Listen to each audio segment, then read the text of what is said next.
Welcome to the Workology Podcast, a podcast for the disruptive workplace leader. Join host Jessica Miller Merrill, founder of Workology.com, as she sits down and gets to the bottom of trends, tools, and case studies for the business leader, HR, and recruiting professional who is tired of the status quo. Now here's Jessica with this episode of Workology. This episode of the Workology Podcast is sponsored by Upskill HR and ACE the HR Exam. Now, this particular episode is part of a series powered by the Partnership on Inclusive Apprenticeship, or PIA.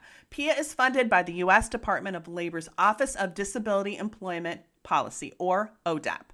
PIA collaborates with employers and apprenticeship programs to help meet employer talent needs and enable people with disabilities to benefit from apprenticeships that increase their opportunities for lifelong access to high-growth, high-demand jobs. Today, we are joined by Dave Dame. He's the Director of Accessibility at Microsoft. Dave is a seasoned technology executive who is passionate about designing and developing hardware and software for users of all abilities. He has extensive experience in design thinking, product management, and agile delivery. Dave is a champion for accessibility and builds high-performing teams, fostering cognitive diversity and inclusion. Dave, welcome to the Workology Podcast. Thank you for having me today. Can you talk to us about your background in technology and why and when you began working in the accessibility space? For sure. So I was really introduced to technology as an early age. For the listeners on the podcast, I was born with cerebral palsy. And in 1971, my parents were told Dave may not live past 12. Dave may not be able to speak clearly, if at all. And even if he does, don't expect much, because there's not much in this world somebody like Dave can do. And unfortunately, they advised my parents to put me in an institution. So that way I wouldn't be a burden and I would enjoy whatever time I have left. But fortunately for me, I had parents that didn't want to make that one decision that was going to really affect the rest of my life. And I always like to say I was born in the perfect time, because I was born before disability rights existed, and there was no real technology available for really enabling what somebody with a disability could do. But as I started getting older, disability rights came in, and technology became the new platform that was going to enable people. I always like to say it's not my cerebral palsy that limits me, rather the environment to be able to accommodate my cerebral palsy is what limits me. And technology was the platform that reduced that mismatch, because I use technology to be able to do my schoolwork and to be able to get to things that previous generations of people with disabilities did not have the fortune of doing that. So technology became my enabler to really be able to do things. And then, when I was in my last year of high school, I had really good grades in business and technology, and I didn't know which I wanted to do. And my dad walked down the stairs and said, Dave, let's be honest, with you being in a wheelchair, you're not going to be a fireman, police officer, or a construction worker. But you know what else you're not going to be? Living under my roof for free the rest of your life. So I chose technology, was an engineer, became a product manager, and I led a lot of organizations in delivering technology products to users and customers to really help enable them. Even though they didn't have a disability, technology was the great enabler of people of all abilities. So as I progressed through my career, I had to really break a lot of social norms. I had to really shake up organizations that weren't used to hiring somebody in a wheelchair that needed extra things. And I really, my last job, I was the vice president of a major bank. And I thought to myself, growing up, I was always wondering what I wanted to be when I grew up. And after successfully being able to work at a number of tech companies, delivering a lot of products to market, I started thinking about, how do I want to leave the world when I'm no longer here? So the opportunity came to join Microsoft in the accessibility space so I can have my shared lived experience of accessibility, my deep, extensive work experience of technology in the background and leadership to really help other people like me achieve what I have, hopefully with a lot less effort. So I know that was a long description, but that was my journey into technology and now accessibility. Well, thank you for sharing your story. And I think it's so important for you to kind of set the stage as we continue on in this podcast. When you stepped into your role at Microsoft as the director of accessibility, what has been your primary goal? And how does your extensive background in Agile and design thinking fit into that role now? Good question. So my primary goal is I've been there for a little under a year.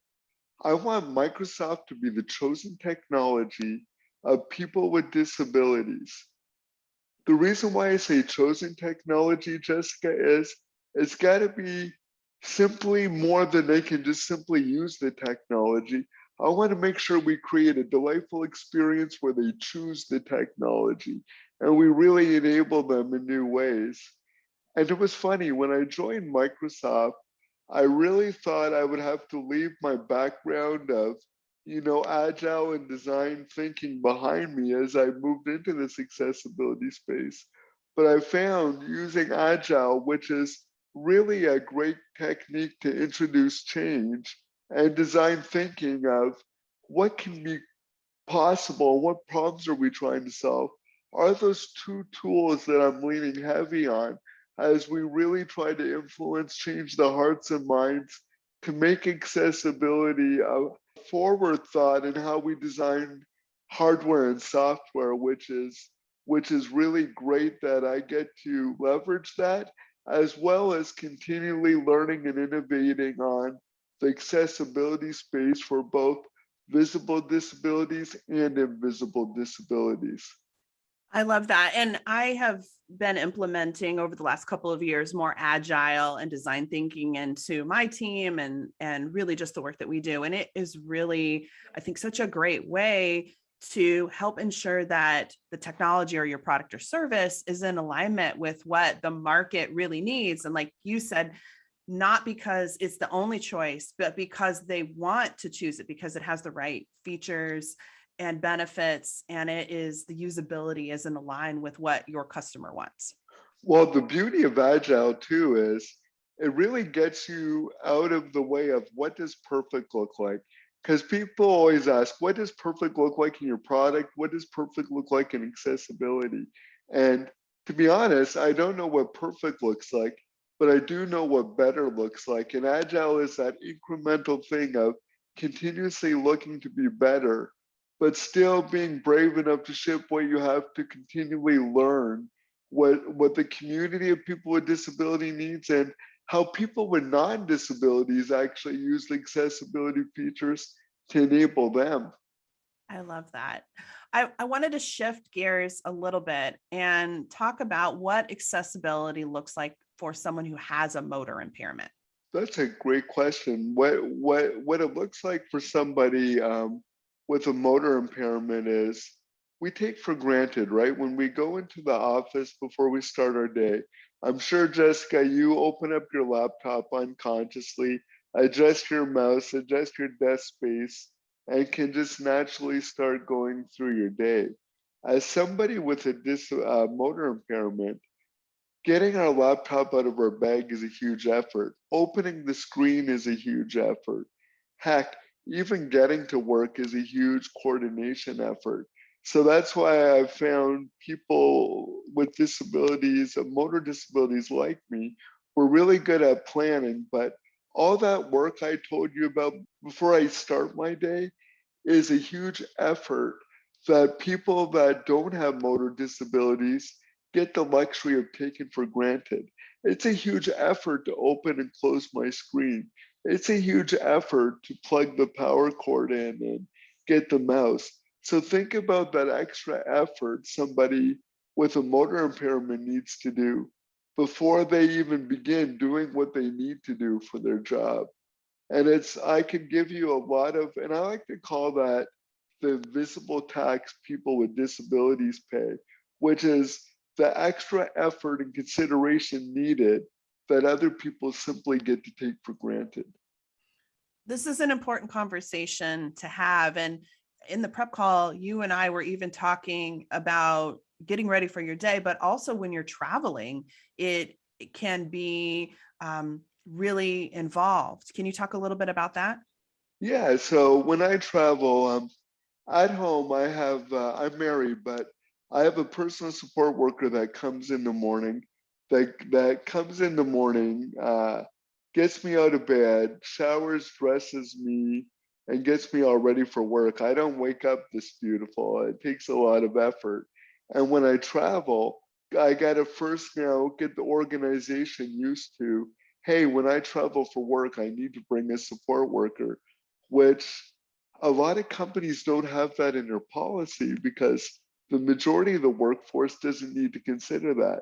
So first you got to get it into policy of they cover the support worker's salary, hotel, food accommodations, so they can travel with you to do the job.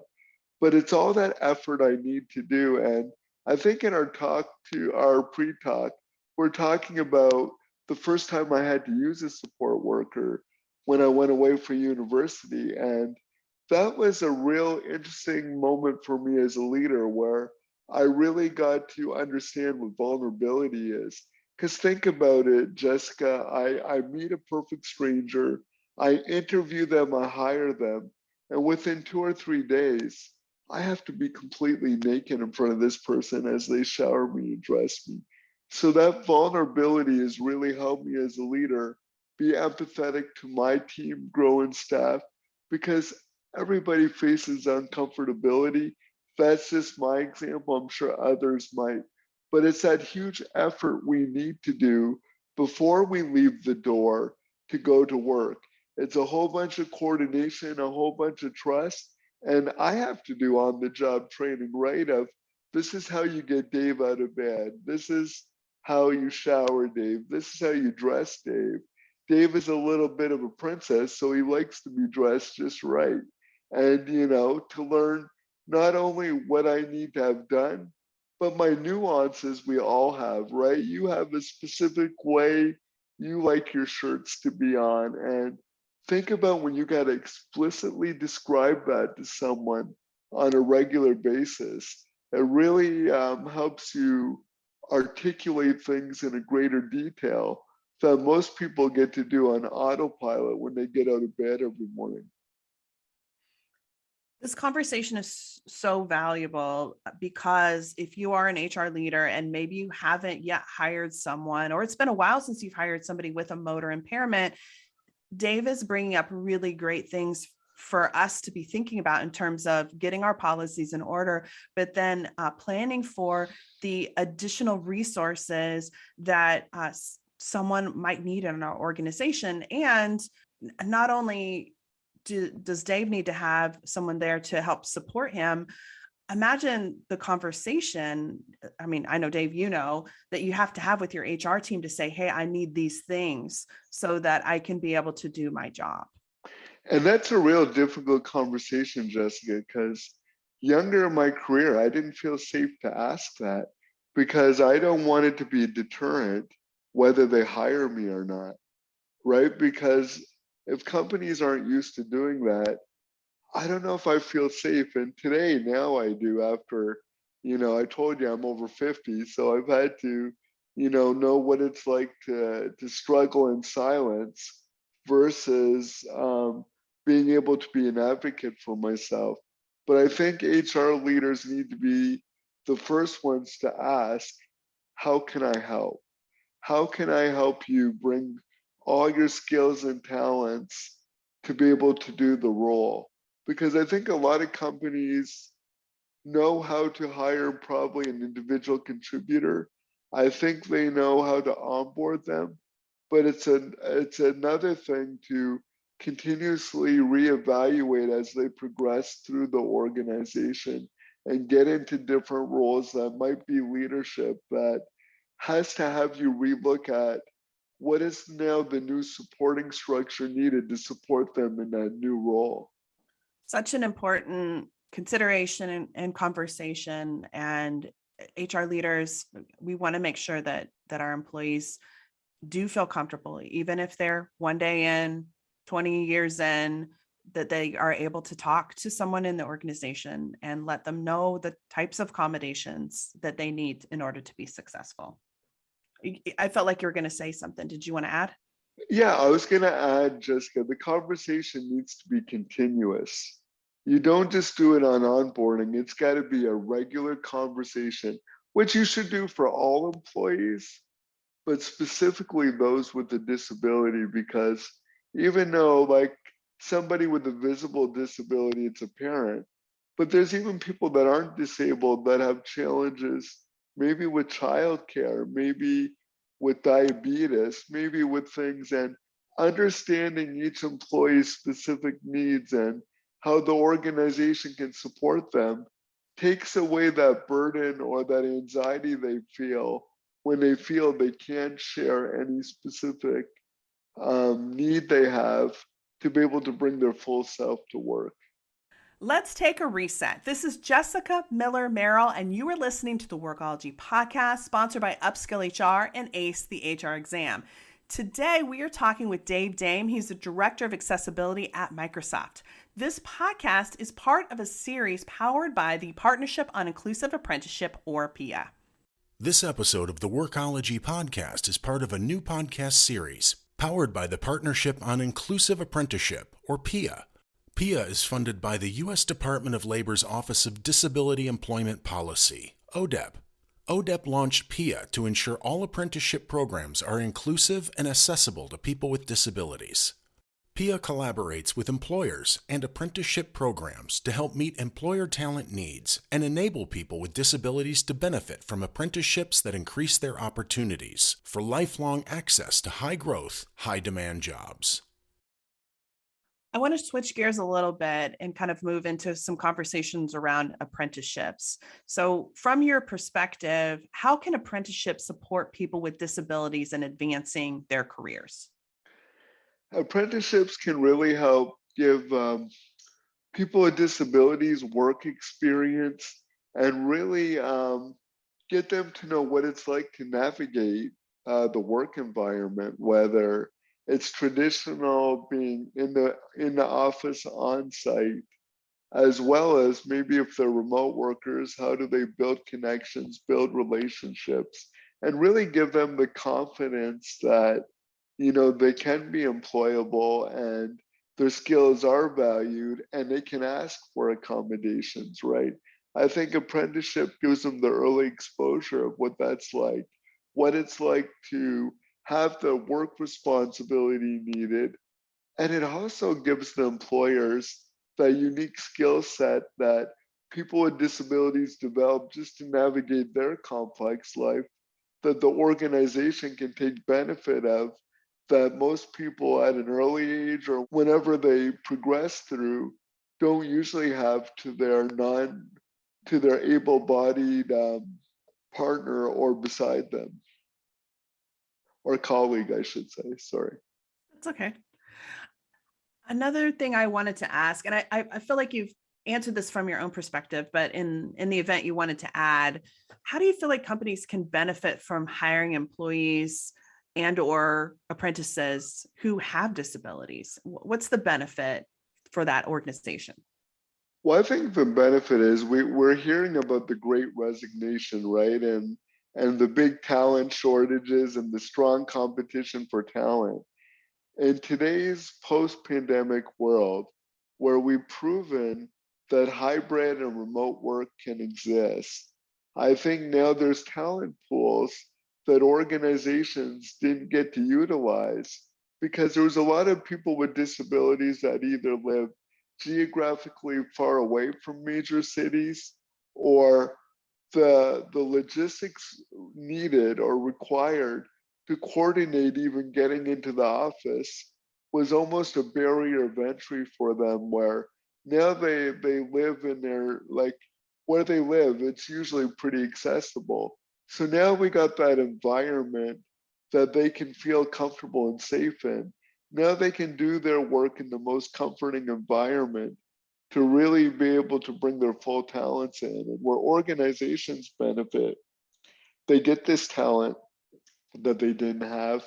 And what I've learned just from me and watching others, you really change the culture within your organization because people become more empathetic, and not in a way of I feel for what they go through, but they get to really build their soft skills where it's not always a competition. How do we support each other to achieve more? And for me, what my disability gave me the competitive advantage as a change agent, my whole life was introducing change, whether it was to be the first disabled person in my local school or whatever, or finding new and different ways to do things. Not that I was a change agent before the term existed, but I always had to look for new ways that made it easier and people, process, and tools to do that. That I don't think I would have built that skill set if I didn't have the disability. That's just my story, but I know other people with disabilities that developed other skills that the organization can take advantage of. Where I worked last, we hired someone that was deaf, and it was funny of how do we prepare the team? How do we get them in it? And we took an agile approach by just dropping this person on the team, and the team all self-organized to go, yes, I'll take notes for this person of whoever's speaking in meetings so that way they can follow. But the way they worked on how to help him make a part of the team, I was really taken back where this team was building a tighter knit team than their other teams that they were having non-disabled people in. And just the way they got things done and delivered, because they made sure they could utilize his talent because he was a rock star security programmer. But the way they found different ways to communicate, collaborate, and work with each other made them more of a high performing team than a team that didn't have to reimagine how to collaborate and communicate for someone without those impairments. So I think the organization benefits by being a better community, right? Of knowing, you know what, how do we all succeed and win? And how do we make it feel safe to show their vulnerability? I remember I had this young guy reporting to me, and he was a rock star by any means. And he always struggled with dyslexia, but his dad was like, well, I don't think you have it, just struggle through it. And by him seeing how my disability didn't hold me back, where I flourished with it, gave him the confidence to address his dyslexia so then he could have easier ways of doing things, finding tools that better enabled them. So it really helps bring humanity in the whole workplace. Plus, you got top talent. Plus, you have a real diverse set of employees, because your customer base or user base should be reflective of those people that build or create your products and services. So when you have those injected in the teams, you're better understanding of the customers you're building product and services for that might be different than the people that are around your normal life. So it really gives that diversity of thought in product making. So we build the right global products to accommodate a diverse set of customers that exist. So I think by having it local and close, you truly understand what it means to create a global product to increase your sales and user base. I love that. And thank you for sharing. I love hearing how your team really came together and helped drive the engagement and productivity and retention efforts, not just for that new employee who was hearing impaired, but for everyone on the team. Exactly, right. It really upskilled the rest of the team because they had to learn new skills. They had to learn creativity. They really became better communicators, not just in what they say, but their body language and how do they ensure that they're really like learning how to communicate so they get the answers they need, because he was an expert. So he really helped bring the rest of the team up with his deep programming knowledge and security. On the prep call, we talked a lot about onboarding and the importance of onboarding employees. So I want to just take a moment and have you share a little bit about accessibility and why that is so important for the employee as they onboard into the organization. Sure. So I've been hired on a lot of teams. However, I have not always felt that I was part of the team. And I hope the listeners can understand that distinction. Just because I was hired on the team, I did not always feel that I belonged with the team. So when you're onboarding somebody with a disability, it's important to ensure you're really making it inclusive for them to really be able to participate in that team building exercise to make them part of the team. Like I've been hired where the team building activity to get to know me was axe throwing. And with my impaired hands and cerebral palsy spasms, you don't want me throwing an axe because I don't know where it's going to go. So I wasn't included in those activities, or even if you go on a team lunch, a lot of these new restaurants have like bench top tables that are really high that I can't be seen because my head is under the table and not up on the stools eating. So I think when you're onboarding someone, you have to really think about how are you going to introduce them to the team? What team building exercises are you going to do? And how do you get the team, how do you give them enough information where they're not nervous, but enough for them to figure out themselves where they take the initiative and find better ways of working than you can predict. So it's kind of doing that in the team to get them onboarded. But like what we said earlier, Jessica, onboarding cannot stop on the day someone's hired. We need to continuously think about re-onboarding them as they progress into different roles or to progress higher up in the organization to really, how do we educate their fellow leadership group to, to be used to people with disabilities? How do we look at our policies for travel? I'll give you a simple example. When I was an executive, meetings kept being changed all the time at the last minute. And sometimes they were at hours that were outside the work hours. My particular need is I meet my support worker maybe a couple times during the day to get what I need done. And when those meetings were moved on days I needed to be, or on hours I needed to be with my support worker, I could never be able to attend those meetings. And the silly thing was is I didn't say anything. You would have thought after all these years of advocating for myself, but I still get that thing of why should I introduce my challenge to the rest of the leadership team? That's my problem. And then after a while, I kept missing on key decisions that I should have weighed in on. So then I emailed my boss and all my peers and said, look, whenever meetings are moved at the last minute during these time frames, sadly, I can't reorganize my support care. So can we keep any meeting changes within these core hours? And then something surprised me, Jessica. I got a reply, a single reply from one of my female colleagues. And she said, thank you, Dave. I was struggling rearranging my childcare every time they moved it on hours I was supposed to pick them up. I learned that advocating for my specific need as somebody with a disability also helped others that had similar challenges that might not be around disability. So it's kind of continuously educating as the person progresses in their career, the new realm of how things have to change in the way we set up meetings, in the way we do a lot of policies, right, of offsites, and how do we make sure they're accessible if there is a leadership offsite? Does this person need to bring a helper with them? Does the organization understand they're going to get invoices for a support worker that they're not used to processing and paying? So it's that whole re-looking at the organization and continuously making it inclusive as they progress all the way up. We can't assume we'll hire them and they'll just stay where they're at.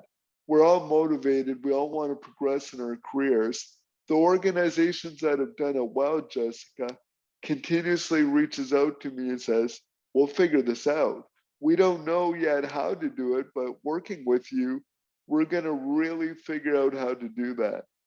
This is such a great story and example. It's constant communication and learning and being flexible and being open to hearing that feedback. I think is so critical. And as you're saying, it's not always like the schedule change is not always just impacting a person with disability. It impacts people in different ways in their own personal experiences.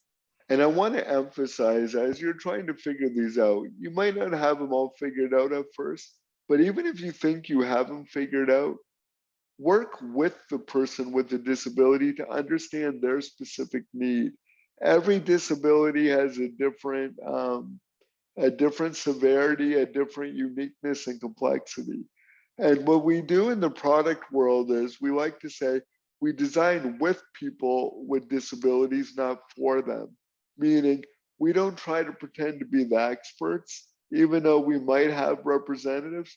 We really try to work with them to understand the finer details of an enhanced experience, to understand where standards leave off, but the delightfulness can still be tailored and exist. So I really encourage HR professionals to work with the individual and not just assume they can get it out of a textbook or go to a conference and simply get that knowledge.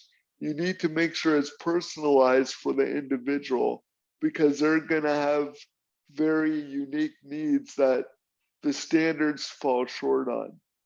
I want to go back to the tech side, which is kind of where we began. And, as your work as the director of accessibility for Microsoft, when we think about tech, what are primary things employers need to consider as they make their own apprenticeship programs accessible?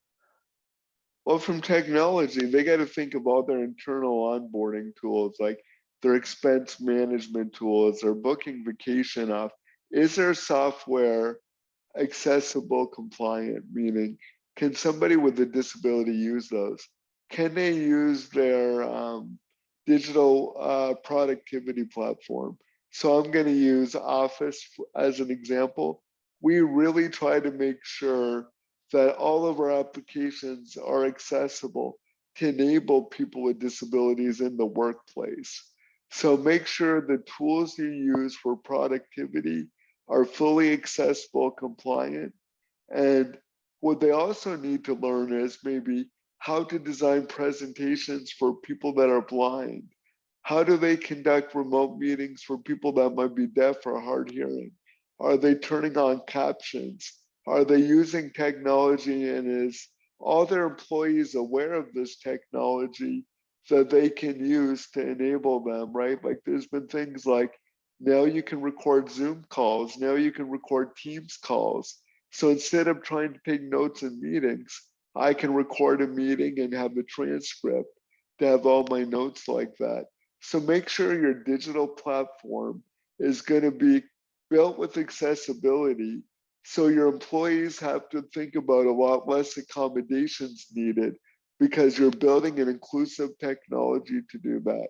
And in your hardware, look for those vendors that are designing accessibility into their hardware and how they accessorize it, because it's a relationship between the hardware, the software, and the accessories that can not only enable people with disabilities, but are productivity enhancements for those that don't.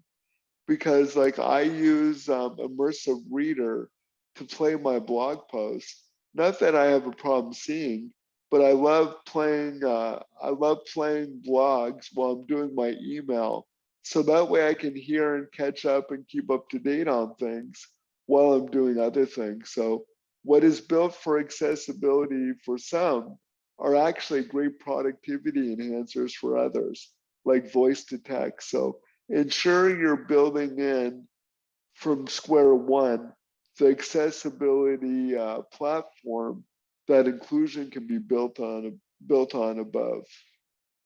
Such great advice. And I love my audiobooks. So I don't, or my audio news. I love finding out what's going on and I don't have to read it or watch it. So there's a lot of benefits to different accessibility tools that we take for granted that those of us use every single day.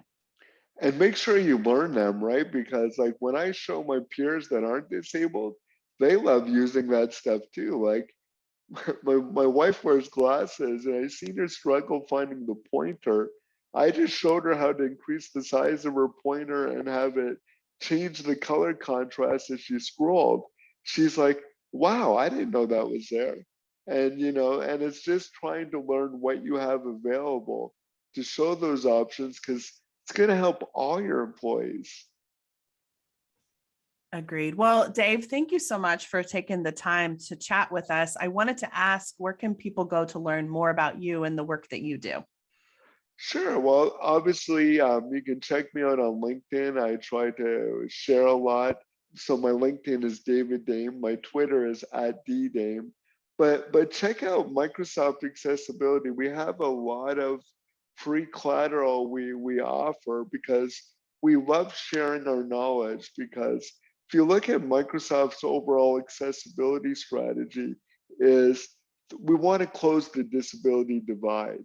So we really want to make sure people with disabilities are incorporated in the workplace to help the economy.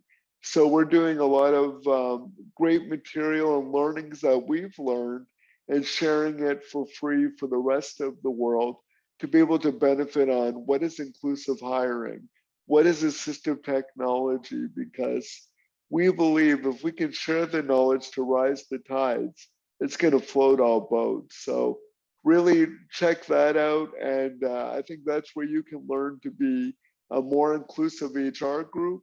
You can learn what is possible and available. And please follow me. I share, my struggles, what I've learned, and what's going on in the industry. And selfishly, I get to learn from all of you too, because we're really in a world of knowledge. And the more we can really share it, the better workplaces we create for everybody. Agreed. Well, we'll link to all Dave's social media, the Microsoft accessibility website, and some other resources that I would encourage you to check out in the podcast show notes over at workology.com. So thanks again, Dave. I appreciate your time. Thank you for having me. I appreciate Dave sharing his experiences with us today on the Workology podcast. So many good nuggets of wisdom around inclusion, accessibility, retention, hiring, training, onboarding, and more. Whether it is hiring and employing people with disabilities, which we should, or just making your workplace more inclusive and engaged and have less turnover, which we all need. Thank you to Pia for powering this apprenticeship series on the Workology podcast and our podcast sponsor, ACE the HR Exam and Upskill HR. Personal and professional development is essential for successful HR leaders. Join Upskill HR to access live training, community, and over 100 on-demand courses for the dynamic leader. HR Research credits available. Visit upskillhr.com for more. This podcast is for the disruptive workplace leader who's tired of the status quo. My name is Jessica Miller Merrill, and until next time, you can visit workology.com to listen to all our Workology podcast episodes. Workology podcast episodes. Workology podcast episodes. Workology podcast episodes. Workology podcast episodes.